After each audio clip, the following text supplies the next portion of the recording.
So welcome back to podcast number 5, I think it is now. It's been a little while since we've done one, so I've kind of, forgotten about where the heck we're at on these things.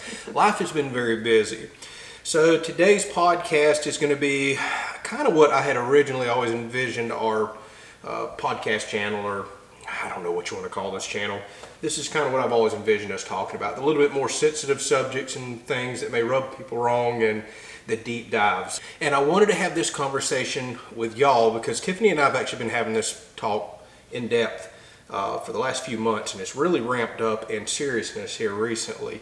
And the big reason I wanted to share it with our more intimate viewers, the ones that's kind of followed us over to our podcast channel from our main channel, is because you're going to start seeing, the narrative, the theme changing on our other channel because, the other channel is our life, and this is a huge part of how we're preparing for something that we honestly feel is coming. And we've kind of already experienced this before, but there's no way of knowing what's really coming. This time does feel a little different, though. Yeah, and this is just the background of what, we really feel about it without, explaining it on our other channel to everybody that, may not really care to understand. And we probably are going to start talking about it more on the other channel for the simple fact that people are going to wonder, why are you doing these things? What the heck's really going on? I mean, people are smart enough to see, hey, something's changing. You're acting a little different. You're doing things a little different. What's driving this? So this is kind of a, start conversation of probably what's eventually going to wind up on the other channel. So what the heck are we talking about? So without getting all doomsday and fear-mongering, as I often say on the other channel, I hope people are really paying attention to what's going on in the world right now. And Tiffany and I truly feel we have another major financial crisis, some financial headwinds, so to speak, on the way. And I really feel like this time is going to be different than what we've experienced in our lifetime before. Example, 2008, which really caught us off guard with the financial crisis, as everybody calls it, but the housing bubble pop. And it hurt. It really caught us and a lot of the people with our pants down, and it left a lasting impression and scar with us. And you always tell everybody, you can kind of take from a situation, there's two things. Something bad happens in your life, you can do two things typically. You can say, oh, it was a fluke, or the heck with it, and you can keep on doing what you're doing. Or you can learn from it. Man, this hurt. This sucked. Like it did us. We made some bad mistakes. We're going to learn from this, and we're going to do something different moving forward. Yeah, 2008 definitely changed our perspective on things. And, even though we were young, we are, a little bit more wiser now. So. And we're a lot better off in just a few short years, a decade and a half there. Once you look at it, we've made some very good financial decisions, and it's allowing us to be a little more comfortable for what I think is coming, what we're going to discuss here today. So without making this a 4-hour-long podcast, which we absolutely could, I really hope people are paying attention. And by the way, this is all our views and opinions today. This is not financial advice or political advice or anything else. This is us talking. That's what a podcast really is supposed to be. And we like to read the comments back and see other people's views and opinions on the subject, and we may discuss it in depth and further. But I really hope people are paying attention to what's going on in the world right now. Things are getting scary. And honestly, this has all been happening over decades, really since probably the 70s, or World War II if you want to go back. But there has been some really, really bad decision making very recently for sure, but over the last many years, with Congress and on the political forefront, as far as what affects you and I, our finances, what really affects the dollar. So the things that's really scaring us here lately, if you really go research and go get good facts from like the Labor Bureau and go to government websites and go watch people that you can trust, like I've been trying to do, watching their podcasts that actually give you legit government links and information to where you're not just taking someone's view and opinion, but you can go look at this information. But probably one of the scarier things going on right now that I don't think a lot of people are noticing is what's happening to our dollar. The lifeblood of the economy, what affects you and I, our day-to-day living, what's made us have this comfortable society. The dollar is losing grip in the world quickly. So what that ultimately means, the dollar, the world's reserve currency, up until a long time ago, it was the currency that everybody had to use since World War II, especially for a lot of trades. And then it turned into the petrodollar when we made a deal over in the Middle East, to where pretty much anybody that wanted to trade in and out of oil had to use the US dollar. So we had a tremendous power and strength in the dollar. What a lot of people are not seeing here lately is a lot of these nations that's been our allies, or that's been, well, in a way forced to use the dollar for all this trade, well, there's a lot of grumblings. Sadly, we've weaponized the dollar here in the United States. We've put a lot of sanctions on countries and have weaponized it and used it for, well, power, and we've just ticked a lot of people off. So you're starting to see countries now backing out, trying to get away from use of the dollar as the world's reserve currency. There's a lot of talks of other countries forming their own reserve currency. Now you start to see Saudi Arabia doing oil cuts at a time that we needed to get oil back into our country because, well, we sold it all off foolishly, and we need to get our reserves built back up. This was a huge surprise cut recently. You're hearing Saudi Arabia in talks with China and everybody else, Brazil. You constantly hear about the BRICS. You need to go research all this. Again, we could talk for 4 hours about it. But ultimately, what all this means and what's happening is we're losing control. We've ticked a lot of people off. We've policed the world so much. We've weaponized the dollar that now these countries are saying, hey, we've got enough power now. We've rebuilt. We've got booming economies of our own. We're all in talks. We're going to do potentially another reserve currency. We're now slapping you on the wrist with oil cuts and everything else. And when you look on top of that, with all the wild, crazy spending that's happened really over the last 3 years, I think it's like $6 trillion It's just unimaginable. the government has spent. Of mine and your money, by the way. Mine and your money. And it's went everywhere. We're not going to get too political here. That's not what it's about. Yeah. But inflation, we have done so many things to devalue the dollar, to tick other people off. There's major things going on out there that people are just oblivious to. They're not educating themselves to, and the information's there. And what it ultimately means is our dollar is in big trouble, and it's going to become weaker and weaker and weaker. So those of us that are working toward retirement or saving money and have what we think the dollar's value really is in the bank or in your retirement, well, I got bad news for you. It's not going to be worth what it is now down the road.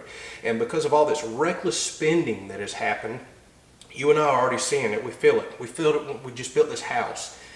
Inflation is through the roof. And I don't believe for a second the numbers that are coming out right now, the CPI numbers and consumer price index and the inflation numbers that the government's giving us, because those can actually be quite easily manipulated. But long story short, even the numbers they're giving us are not good. And then here's the really scary part that a lot of people don't know about. We're having another financial crisis going on in the background with real estate right now. But it's not residential real estate, it's commercial real estate. There is trillions of dollars in loans out right now. And here's the problem. All those loans were taken out a few years ago when, well, interest rates were zero. And everybody was happy. And everybody was borrowing to the moon to build everything in the world and to buy everything. Well, a lot of those loans are coming due now. So a lot of these people can't pay them. All these big businesses, these trillions of dollars. So ultimately what they're going to do is typically you just refinance it. The problem though is they took all these loans out at 0%, 1%, 2% when the economy, well, we thought was good. Well, I think we were being lied to. And now interest rates are high. Well, these gigantic corporations can't afford to refinance because they're actually being in the hole. That was their profit whenever they were, doing stuff with this real estate. The profit was in having low interest rates. So if there's any kind of default in the future, and it sounds like there potentially could be on, well, billions, maybe $1 trillion+ worth of assets, it will cause another ripple effect, just like what we've seen in 2008 on the, well, residential side of things. You couple that with, well, everybody just borrowed to the moon to build recently because interest rates are cheap, land was through the roof, homes were through the roof, people overextended themselves. History repeats itself, and it frustrates me to no end. Why do we as human beings keep doing this? Right. Oh, it seems like every decade and a half, we're caught with our pants down again. We just don't learn. So I said all that to say, it could take any one of those things, any one of these nations forming something else, the weakening dollar that we're experiencing, a real estate crash that we just talked about right there. All of these things are kind of happening. I think it's only going to take one to make a snowball effect for another. And if you listen to a lot of the economists right now, they're talking about we have over leveraged ourselves and we're in such a bad situation. You're already seeing it at the gas pump. You're already seeing it in the stores with what things cost. So any one of those things could trigger, well, an economy crash and what's called hyperinflation. We're already seeing moderate inflation. Hyperinflation, none of us have ever experienced it. Yeah, This is the Great Depression stuff, people. This is, well, you can't afford to go to the store and buy this stuff because things have just went out of control. And you're saying, hey, how do you know that's going to happen? I don't, but at the very least, it looks like we're very likely to have another 2008, although many people that are far smarter than me on macroeconomics are really saying we've got ourselves in such a pickle right here that hyperinflation is now the new word of the day. So just to give you an idea, hyperinflation, that's something crazy like, well, the $10 steak that we're buying at the store right now, well, it'd be a $100 steak or more. Your everyday things that you need would be so through the roof, you would have no money to do nothing else. You couple that with your dollar that may be devalued and worth a whole lot less, you're setting yourself up for something so scary that we couldn't imagine, that you're kind of getting knocked back to the Stone Age, it almost feels like. I don't think people can grasp how quick this can happen and how bad of a situation that we're in. So I said all that to say, these are the things that we've been constantly looking in for weeks and for months, and they seem to be getting worse. I'm paying attention to the data that's coming out from the government. And doing a lot of research on yeah, it. So I like to invest, although I've got my butt kicked the last couple of years, so I tend to pay attention to the financial side of things. You can't help but notice some of this stuff. Heck, it comes across on social media even when you're not looking into this stuff. And it really starts catching your attention. And the reason it catches our attention is because we do not want to go through what we went through in 08 and 09 and 10 and 11. It caught us for years. It hurt us. A lot of people lost everything in that. A lot of our friends, I had to shut down a business. A lot of our friends had horrible business problems, lost homes, lost all kinds of stuff because of that. And what they're saying is what's potentially coming could be far, far worse than that.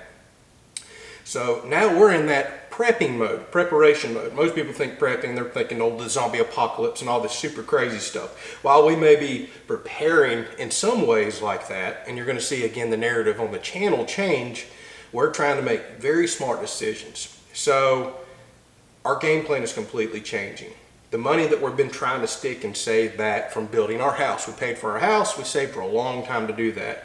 Well, guess what? The money that we're working so hard to put back into the bank or into investments, there's a very good chance that it's going to be worth far less in months, a year, 12 to 16 months than it is right now. So why would we keep investing that money for it to just lose value? Should hyperinflation or a very bad economy crash happen, well, the things that we need, the everyday things that we need is where our money needs to be invested. Buying in bulk right now, saving money, buying goods while they're cheap. We've been loading up. I mean, yeah, we have. Tiffany's been buying a lot of grocery goods that really don't expire. Yeah, things that we, will use anyways. Exactly. Got to be smart about this. Yeah, we're not trying to go overboard and just buy up the grocery store, but just things that we know that we'll use over the next few years, and we're just really being smart about it and putting it back and, preparing a little bit. So now's the time to invest in that kind of stuff. If everything is telling you your money's going to be worth less and goods are going to cost a heck of a lot more, it makes much more sense now to take that money while it has the value that it has, invest it in things that you know you're going to need and use anyways, and you're getting it at a much cheaper discount right now. And I've kind of always been like that. We're just ramping it up instead of really knuckling down and building up probably a bigger savings than we should. If you follow Dave Ramsey and things like that, we really should be investing our money, but we like to have a healthy savings because, well, let's just face it, life slaps you in the face all the time with things. Things are going to happen. Plus, heck, we killed our savings building this house, but we're mortgage free. Oh, that sounds so good to say. So some smart things that we're trying to do, and I hope people really paying attention to this. Again, not financial advice. We're not telling you to do these things, but this is what you're going to start seeing us doing on the channel. We're investing in more goods that we know are going to last. It's things that we're going to need anyways. I'm investing in more building supplies right now, especially lumber and other things like that. While it's dirt cheap, for a short period of time. Sadly, a lot of other stuff still through the roof, a lot of other building supplies. It's stuff I'm going to use down the road anyways. If you store it properly, it doesn't go bad. The guns and ammo, yes, I've just heard people cringe right there. So let's just be realistic here. This is some of the stuff we need to talk about. Should something get as bad as people are saying? We're not even going to get into the political side of things to where there's so many tensions in other countries that there could be, well, a World War III or something we don't know. We're not going to doomsday it up like that. And let's just face it, if World War III or nukes or something like that happens, well, nice knowing all of y'all anyways. Right. None of us can go build a $100,000 bunker and be prepared. But all it simply takes with the mindset of people, we see it after hurricanes and, you know, the riots and things that happen. You tell somebody, hey, the banking system has just crashed. By the way, that's another major trigger people are talking about. And that's what will happen if this default happens on commercial real estate. Yeah. We've just seen that with several bank failures recently. People, even in our area, started kind of panicking. They almost did what's called a bank run. Mm-hmm. All right, so it's on everybody's mind. And that's all it takes is for a few people to rush to a bank to pull money out that, well, let's face it, is not there. That's just the way the banking system works. That's another horrible mistake that our government and everybody has allowed to happen. For there to literally be more money loaned out in existence than anything backs it. It's not actually there. So that's what just happened with recent bank failures. Yeah. People went and pulled out more money than the bank held. The banks failed, and the government had to step in and say, we got you covered. The problem is the government can't cover every bank that exists. They can only cover really just a couple. If you really go look at the real numbers that the government has for federal deposit insurance, there's like trillions upon trillions of dollars in the bank. I think they have 185 billion was the last number I seen to kind of cover some failures. So not even close. Yeah. That's another major trigger that could happen. So let's think about that. Say some more banking collapses happen, and then people start rushing to your local bank, and they're saying, "Hey, we can't get your money right now," which could very easily happen. Panic will ensue. We're not pushing none of this now. We're not wanting people to panic. The right thing to do is don't run to your banks. Don't go do this. But panic would ensue. Throwing out some scenarios that yes, could possibly and sadly, happen. there's just too many that could happen and have already been happening recently. So back to the guns and ammo thing. People will go crazy if they can't get their food, if they can't get their money. Well, first and foremost, we recommend to exercise your Second Amendment right. We're going to protect ourselves and what we've worked so hard for. Now, we're not going to go crazy. Oh my goodness, some people just take it to the extremes. Tens of thousands of rounds of ammo and 100 and 200 guns. Hey, I'm sorry, you can't tote around but a couple at a time, and let's don't be crazy here. But there's also value in that stuff should you need to, well, trade down the road. I feel like there's more value invested in that stuff than keep my money in the bank that's going to lose value. Those goods tend to go up in value, but we're not going crazy. Don't get me wrong. That's just not the way I agree with all that. The other thing that we're doing that I think is very smart. So we went from let's save, build back up to now I'm thinking that money needs to come out while the value is there, and you need to pay off any debts that you have. Absolutely. Because let's face it, in times of craziness, when your money may be worth less, you may be bringing in less. The last thing you need is a whole bunch of debt hanging over your head and big bills that you can't pay, making this situation even more stressful. Which has always been our goal anyways. Yeah, you should always follow this. You know, we do like to have, savings too, and we are trying to build, like you said, build back up from the house, but, fortunately we don't have a whole lot in debt, so. We've been working very hard on it. So in times of uncertainty, you don't need to owe the whole world. Here's the other thing. Well, with people with variable interest rates on loans, you've been feeling it here lately because interest rates have been going through the roof. However, if hyperinflation stuff happens, typically they're going to try to ease it by reducing rates. So sometimes it's beneficial. But again, you're going to lose so much value in so many other areas. Your property's actually going to lose value. You're going to be upside down in times like this. It's better to not owe any debts whatsoever. That just gives you ultimate peace day in and day out. That's something we truly preach. Get out of debt. Everything you can do. Pay off little by little. Do the snowball effect. Follow the Dave Ramsey approach. It worked for us. I'm telling you, there is no more freeing feeling than you and I have felt in a long time than to crawl out of this debt hole that we were in, because it scared us to death And that debt hole caught us in '08. It caught us bad. We owed so much money. The economy crashed. I had to go take a job that paid nothing. Had to go work multiple jobs. You had to go work multiple jobs to climb out of all this debt while things are not good at all. We're not going back there again. Yeah. Should things get really bad again and money's not really there, well, that's okay if you don't really owe a whole lot and don't have a whole lot going out. So by far, prepare yourself for that. So the other thing people are seeing on the channel as well, we're doing backup power. We're trying to share gardening more. We're adding animals to our property. This is something you and I have always envisioned anyways, to be a little more self-sufficient. And again, not doomsday prepping and everything else, but if history repeats itself, and it has, just in our short lives, we've already seen so many things happen. The dot-com crash, the big dot-com bubble. We've done seen 9/11 and what it did to the economy. We've done seen the '08 housing bubble and what that did for us, and it hurt us really bad. And now we're on the verge of seeing something again, because history repeats itself. And if the good Lord blesses you and I with another 30, 40 years to live, chances are if you start adding those up, we're probably going to see another another three more crises. So we have been setting ourselves up to be more financially independent by not owing a whole lot of people, not being the slave to the lender, and we want to be a little more knowledge based. That's the whole reason I'm so passionate about our other channel, and I love sharing knowledge based. Knowledge is power. It's more power than anything. Even if you're not going to grow that food, learn how to do it. Even if you're not going to build a house, learn how to do it. There may come a time in your life where you need construction skills.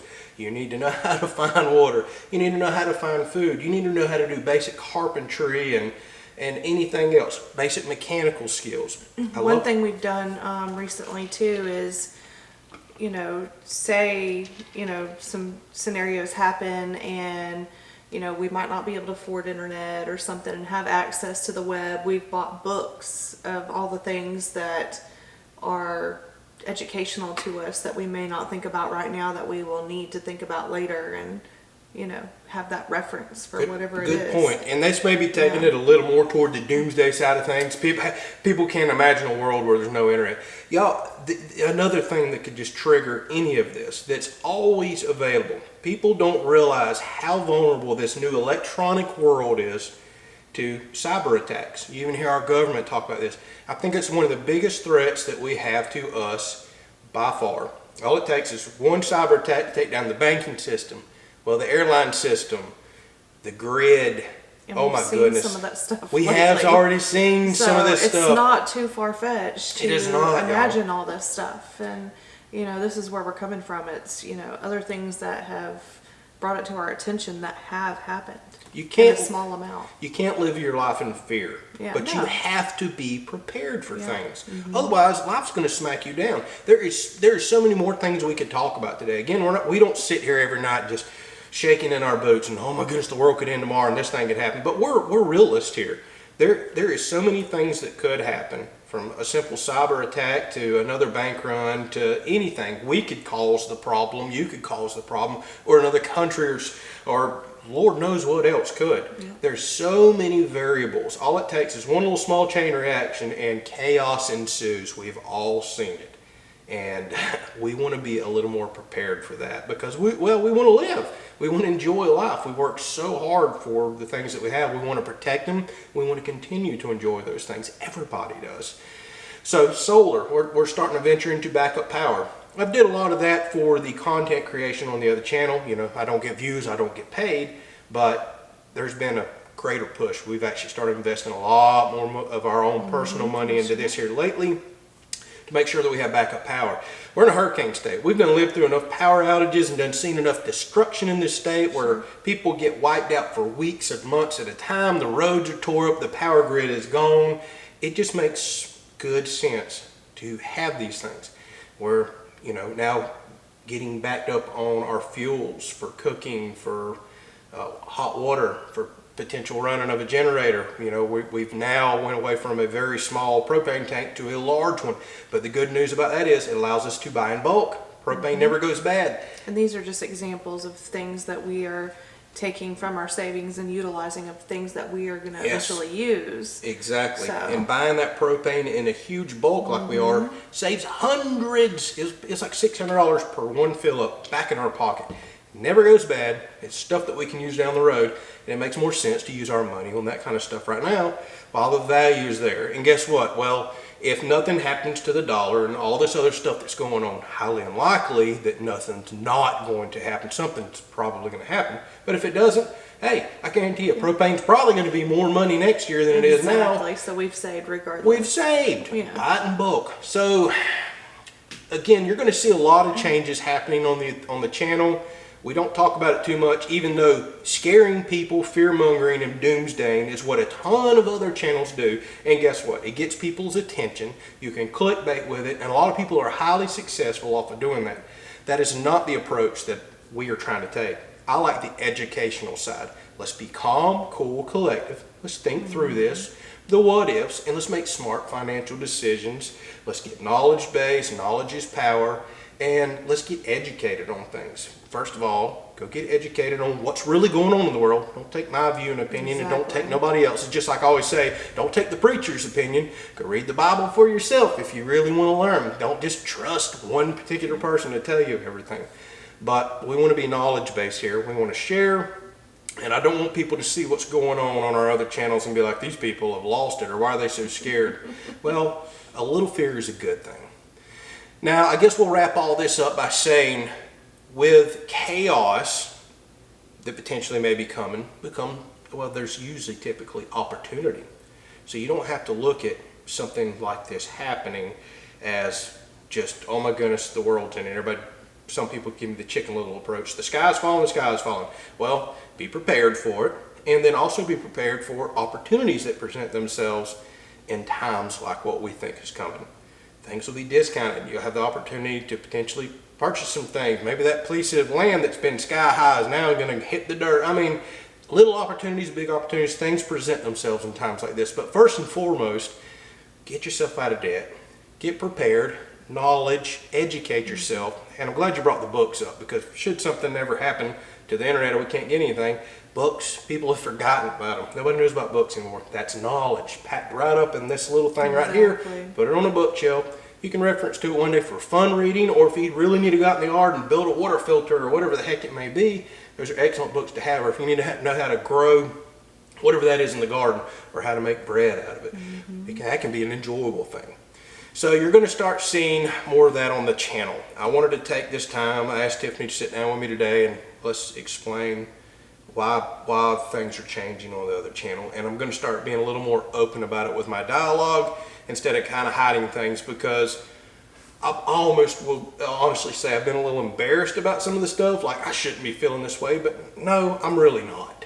I should feel this way. It's okay to be prepared. I feel like we're taking the right approach. Like you said, we're not, having a lot of fear into it, and we're not clickbaiting it. We're doing it for our own good, and, we're just trying to save in the long run of things too. Like you said, right now, if we can get things cheaper, then that's going to save us, because it's always going to go up. Materials are always going to go up. So. And we're using this to inspire us to pay off. Thank goodness. It's been a long, long road to get here.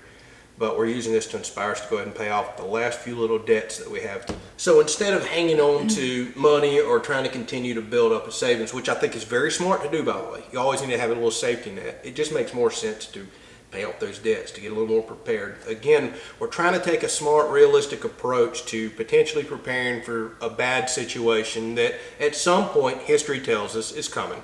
I have a feeling it's coming very soon, but for sure in the next few years, the next decade, if again you look back at history, we're due for another, well, some people call them resets, crashes, everything else.